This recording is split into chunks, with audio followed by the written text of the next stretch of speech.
자, 관여도의 이제 기본적인 개념에 대해서 좀 살펴보실 텐데요. 앞서 저희가 설명드린 거 보면 고관여 또는 저관여 이런 얘기가 좀 많이 나왔죠. 그리고 관여도란 얘기가 상당히 많이 나왔었습니다. 그럼 관여도가 그럼 뭘 의미하는지에 대한 것들을 한번 이렇게 살펴보도록 하겠습니다. 이 관여도라고 하는 부분은 이거예요. 특정한 어떤 대상이 있겠죠. 이 대상에 대한 어떤 개인의 중요성에 대한 어떤 지각의 정도라고 보시면 됩니다. 또는 어떻게 돼요? 개인의 어떤 관심의 정도. 또 어떻게 볼 수 있냐면 주어진 어떤 상황이 있다고 한다면 이 특정 대상에 대한 개인의 어떤 관련성의 지각의 정도, 이 자체를 바로 관여도라고 보시면 돼요. 관여도가 유형이 상당히 많죠. 어떻게 돼요? 특정 대상에 따라서 어떻게 돼 있어요? 여기 보시는 것처럼 개인의 중요성의 지각의 정도, 이렇게 볼 수 있고요. 두 번째는 개인의 어떤 관심의 정도, 이렇게 볼 수 있겠죠. 특정 대상 또는 주어진 대상에 대해서 특정 대상에 대한 어떤 개인의 어떻게 돼요? 관련성의 지각의 정도, 이 세 가지 자체가 다 어떻게 돼요? 어떻게 보면 관여도라고 보시면 됩니다. 그러니까 우리가 이렇게 간단하게 다시면 관여도라는 개념을 어렵게 생각하지 마시고 어떤 제품을 우리가 구매를 할 때 어떤 것을 토대로 할 것인지를 보는 거겠죠. 예를 들면 우리가 뭐 커피숍 가서 커피를 하나 마신다라고 했을 때도 마찬가지로 그렇죠. 뭐 커피도 되게 많잖아요. 일반 뭐 아메리카노도 있을 수 있고요, 에스프레소도 있을 수 있고요, 또 뭐 콜드브루도 있고, 또 그다음 외에도 뭐 카라멜 마키아토라든지 요즘 인기 있는 뭐 라떼 종류도 되게 많죠. 연유 라떼라든지 되게 많이 있잖아요. 50 라떼라든지 이런 것처럼. 그런 것처럼 우리가 어떻게 돼요? 건강에 관심을 가지게 되면 일반 커피보다는 다른 걸 마실 수도 있겠죠. 뭐 그런 것처럼 해서 만약에 건강에 관심을 가지고 있는데 커피숍을 갔어요. 근데 커피 자체가 뭐 건강에 해롭다는 건 아니지만 그래도 난 커피를 많이 마셨기 때문에 오늘은 건강을 좀 생각하고 건강을 좀 할래. 그럼 어떻게 돼요? 그 커피 종류는 아예 눈에 들어오지도 않겠죠.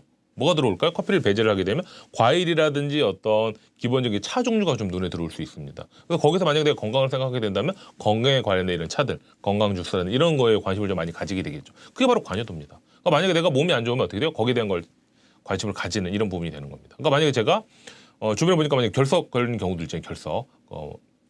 만약에 결석이 생기게 됐다. 신장에 대한 결석이 생겼다. 그럼 어떻게 돼요? 결석이 생기는 요인이 상당히 다양하잖아요. 예를 들면.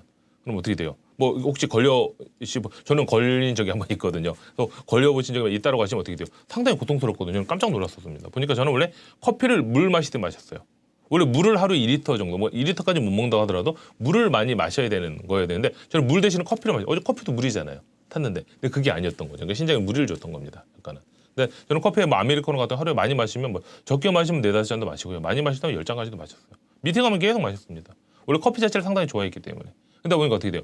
이제 그거 보면 커피를 좀 줄이라고 하더라고요. 카페인 들어간 부분들. 그러다 보니까 어쩔 수가 없이 저도 어떻게 돼요? 카페인이 좀 안 들어간 차 종류를 했는데 차도 카페인이 있잖아요. 그래서 제가 찾게 된 게 이제 레몬 버터라는 걸 찾은 겁니다. 그러니까 제가 만약에 이런 뭐 결석이 생기지 않았다라고 한다면 과연 그런 차에 관심을 가졌을까요? 평생 차는 거들떠보지도 않았습니다.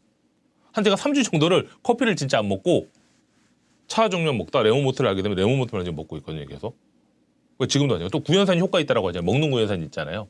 그래서 그게 또 이 신장에 되는데 좋다라고 해서 구연산 가루를 제가 또 먹고 있습니다. 전혀 관심을 안 가졌어요. 그리고 관심을 가질 이유가 없죠. 물론 지금 이제 다이어트를 좀 해야 돼서 이제 다이어트에 관심 가지고 다이어트의 어떤 약을 좀 찾는다든지. 그러니까 일반적인 소비자들은 다 그렇잖아요. 저같지 않으세요? 똑같이? 만약에 내가 몸이 뭐 아프거나 어떤 무슨 이상이 있으면 거기에 대한 거를 찾게 되고 다이어트 하게 되면 다이어트 하는 제품을 좀 찾게 되고 이런 식이 되잖아요. 그러니까 그게 바로 이제 하나의 관여죠. 그러니까 거기에 대한 어떤 관심의 정도가 생기는 것이 우리가 이제 이렇게 어렵게 이론적으로 설명해 놓긴 했지만 그게 관여도라고 보시면 됩니다.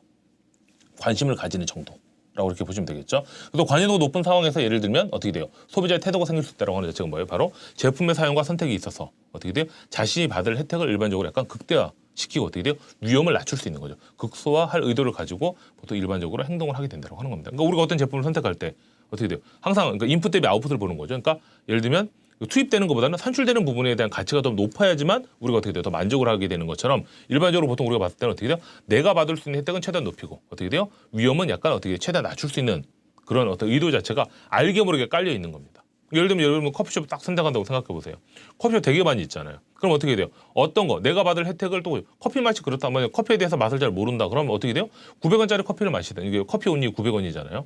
테이크아웃 기준으로 하게 되면 그리고 컴포즈 커피라고 있더라고요. 근처에도. 근데 그 커피는 1,500원이에요. 테이크아웃 같은 경우. 그럼 어떻게 돼요? 900원도 있고 1,500원도 있고 어떻게 또 2,500원도 있더라고요. 주문을 보니까. 그 스타벅스 가면 4,100원 하잖아요.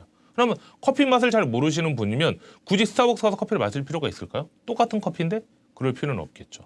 근데 만약에 어떤 그래도 나는 이런 것도 어떤 맛을 즐긴다든지 어떤 커피 맛을 조금 안다라고 하시면 하겠죠. 근데 저 같은 경우는 그냥 마시긴 합니다. 일반적으로는.